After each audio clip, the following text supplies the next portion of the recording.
Suis-moi pour découvrir une nouvelle nuance du prana. Dans cette vidéo, je vais aborder un autre volet du prana avec l'idée que l'on peut s'échanger du prana entre personnes.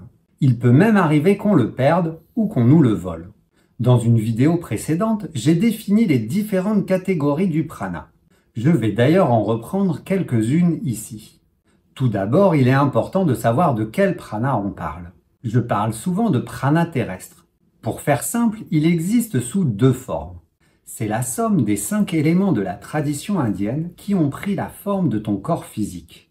Ce sont également toutes les vibrations que tu trouves sur le plan de la matrice d'incarnation. C'est aussi l'essence en tant que nourriture que tu mets dans ton corps pour qu'il vive. Dans la vidéo « Comment nourrir son prana », je t'ai expliqué les différentes manières de recharger ses batteries.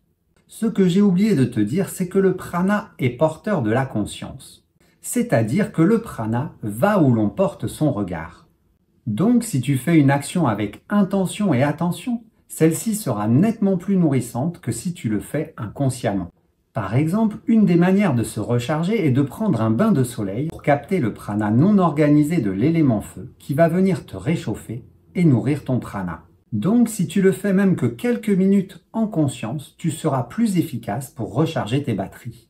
Essaye la prochaine fois de visualiser les photons du soleil rentrer en toi, te nourrir et te dynamiser.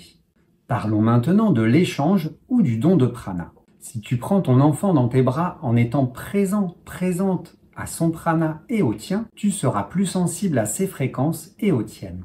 Tu pourras sentir dans quel état il est et aviser plus en conscience de ce dont il a besoin. Par exemple, tu sentiras peut-être sa peur ou sa colère. Tu pourras, en te concentrant sur ta respiration, calmer son émotion. Tu peux à ce moment-là visualiser une jauge qui se vide à chacune de tes respirations. Quand je le fais pendant mes soins, comme je bâille et je rote, je sais que cela bouge chez la personne. Donc, sois attentive à ce qui se passe dans ton corps et celui de la personne avec laquelle tu rentres en connexion.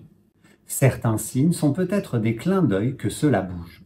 Évidemment, il est important de demander à la personne si elle est d'accord que tu l'aides à aller mieux.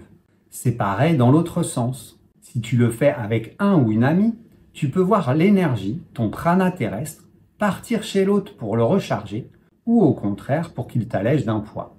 Il est important de savoir que derrière une perte de prana, il y a très souvent un traumatisme physique, un psychotrauma ou des émotions qui sont encore bloquées.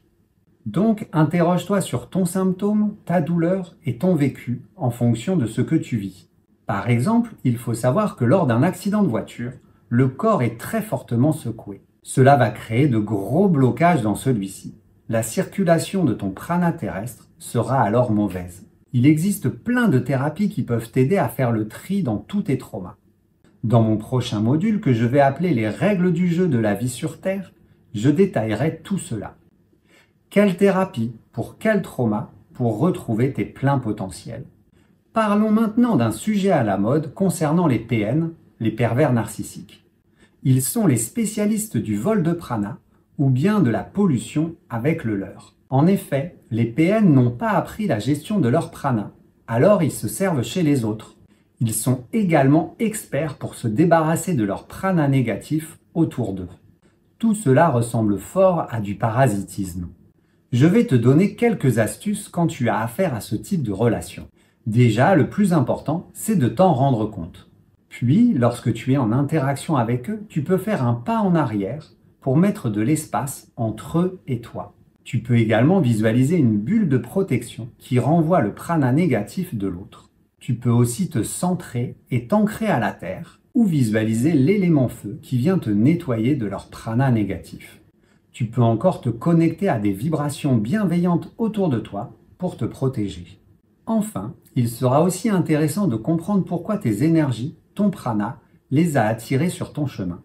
Cela peut être en lien avec ton prana terrestre. Par exemple, tu reproduis le schéma vécu avec un parent ou tu portes la mémoire transgénérationnelle d'un aïeul qui a besoin de la lumière de ta conscience pour s'équilibrer et te libérer de ce poids.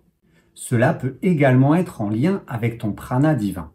Ton âme a peut-être vécu dans une autre vie une émotion lourde que tu es venu transformer et apaiser ici. Comme tu peux le voir, la source d'une situation est multiple.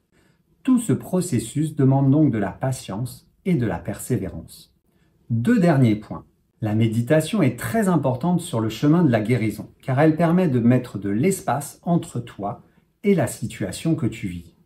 Il est donc essentiel de savoir appuyer sur le bouton pause quand tu vis une situation difficile pour que l'espace se remplisse de la lumière de ton âme. Donc, intéresse-toi aux fréquences cérébrales et aux ondes alpha. Je t'en parlais dans la première vidéo sur le code de la matrice.